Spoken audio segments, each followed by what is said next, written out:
Chairman منگو پیر town حاجی نواز بروئی، جو کہ یقینی طور پر اہلیہ منگو پیر ٹاؤن کو بلدیاتی سہولتوں کی فراہمی کے لیے دن رات کوشاں ہے اور مصروف عمل ہے، اور ان کو کامیابی مل رہی ہے، لیکن خصوصاً Karachi water and sewerage corporation یعنی پانی اور سیوریج جیسے مسائل سے جہاں نبضات مار ہو رہے ہیں، وہیں پر گیس اور خصوصاً کے الیکٹرک کے مسائل پر انتہائی سنجیدگی سے وہ کام کر رہے ہیں، اور یقینی طور پر مختلف یونین کونسلز کی سطح پر جہاں پہلی دفعہ بجلی کے پول لگے، بجلی کے میٹر لگے اور بلب بھی لگے، 70 سال بعد پہلے روشنی آئی، ہمارے گاؤں میں بجلی آئی ہے کراچی کے اور منگو پیر ٹاؤن میں 70 سال بعد آواز گونجی۔ بہرحال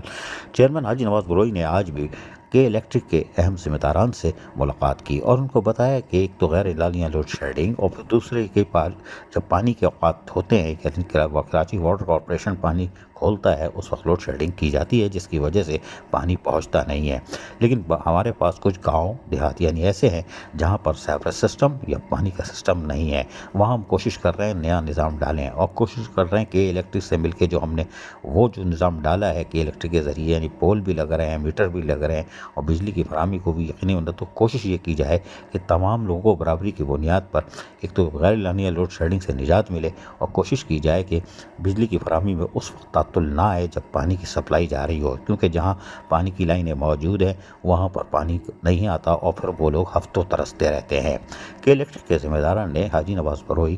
کو جو بتایا کہ منگو پیر ٹاؤن کے لیے ہم خصوصی طور پر کام کر رہے ہیں، اور گزشتہ 2 یونین کونسل میں جس طرح کے الیکٹرک نے فرائض انجام دیے ہیں، ہم ابھی آگے بھی کرتے رہیں گے، اور یقینی طور پر چیئرمین منگو پیر ٹاؤن حاجی نواز بروئی ان کو چھوڑیں گے نہیں، اور جب تک وہ ایک یونین کونسل کے الیکٹرک کے مسائل حل نہ کر لیں، اس اپنی جد و جہد جاری رکھیں گے۔ عزیز عارف، KBS بلدیاتی نیوز کراچی۔ ایسی ہی خوبصورت ویڈیوز فیوچر میں حاصل کرنے کے لیے ریڈ بٹن پر کلک کر کے اور بیل آئیکن کو پریس کر کے ہم سب کے سبسکرائبر بننا مت بھولیے۔